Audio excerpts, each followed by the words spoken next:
So our final storyteller is Hermann Serrano from the class of 1985, who has already been back twice this weekend to her favorite spot, which is the Hungarian pastry shop.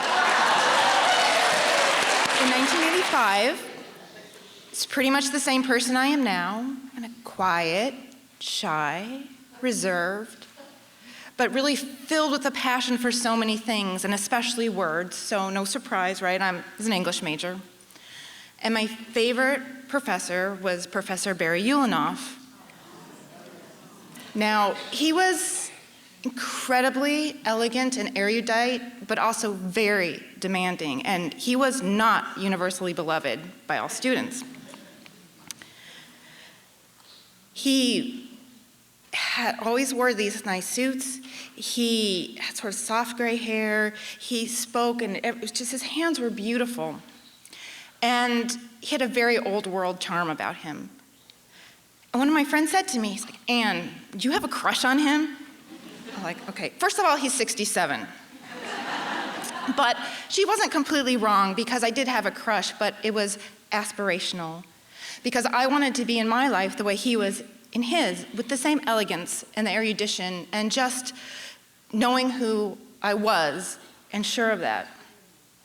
So, talking about my modern drama paper in his office, right before graduation, of course, he's, "Please sit down." I said, "Please," just those beautiful hands, and you just felt taken care of. And he would look at you, and you look down, and he had bifocals, and those people that were afraid of him probably didn't look up enough to see that there was a great deal of kindness there also.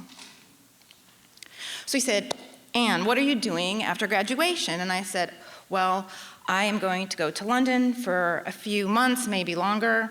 I had been on a program with NYU the summer before.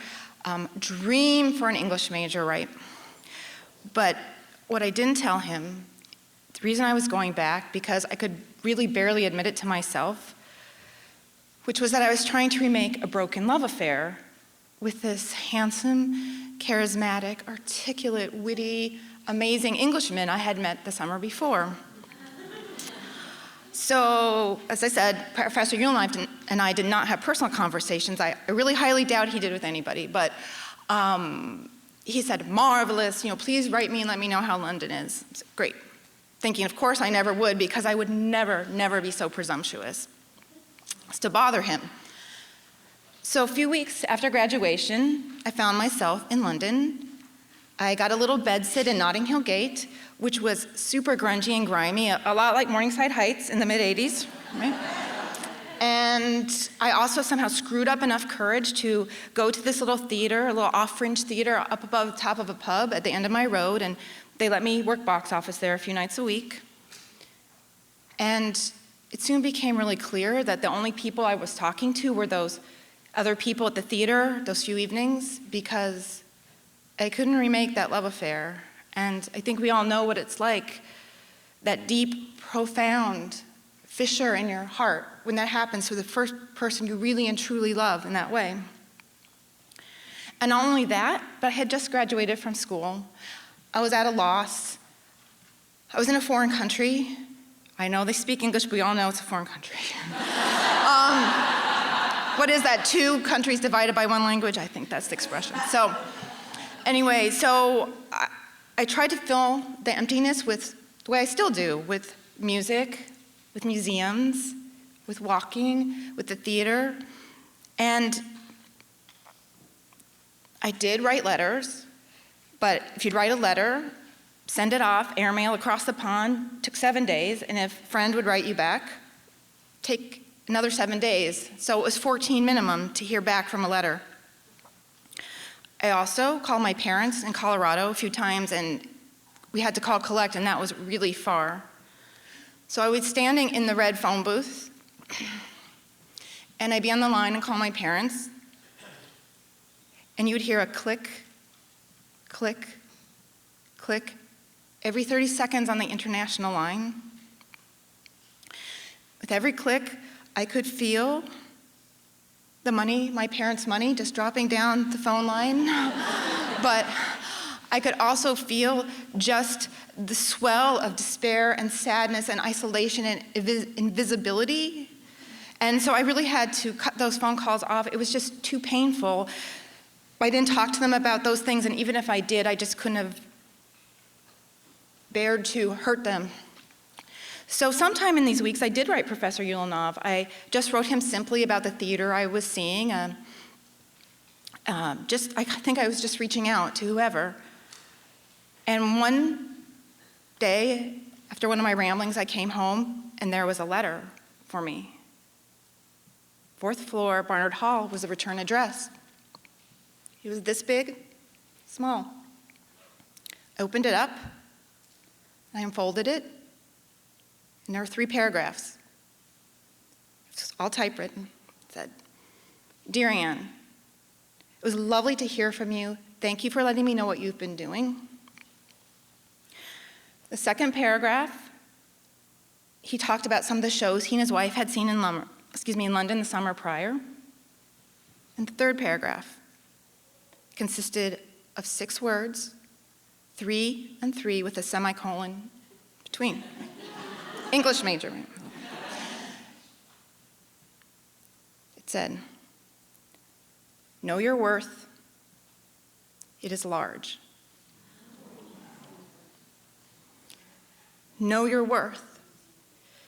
It is large. Large. It's not large, large. So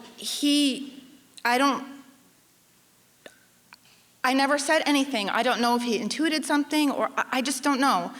But in that moment, I finally, wow, I was seen. He saw me. And then I realized in a bigger way, oh my God, he had obviously seen me all along.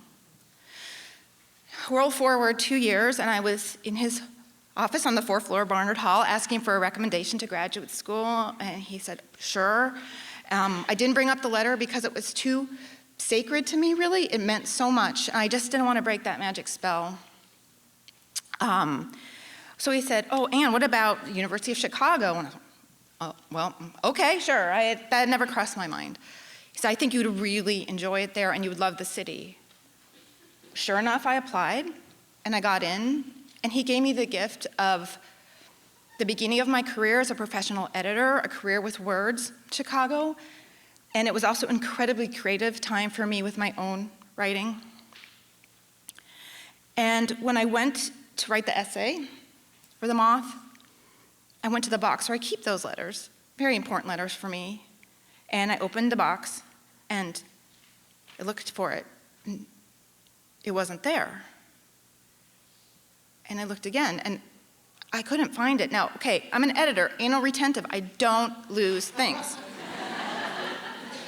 And I started to panic because I've carried that letter with me from pillar to post, and it served as a touchstone and a talisman for me in times of real darkness, where I could just open that and I could feel seen. And then I realized in the funny way that the universe has of showing us things that I didn't need that letter anymore, because those words that Professor Ulanov wrote to me all those years ago, they have become part of my essence, and the worthiness he saw in me, I've integrated and I believe in now. And not only that, it has helped me all these years, my relationships with others and connecting with the world, and for that I am truly and ever grateful to him for those 6 simple words. Thank you.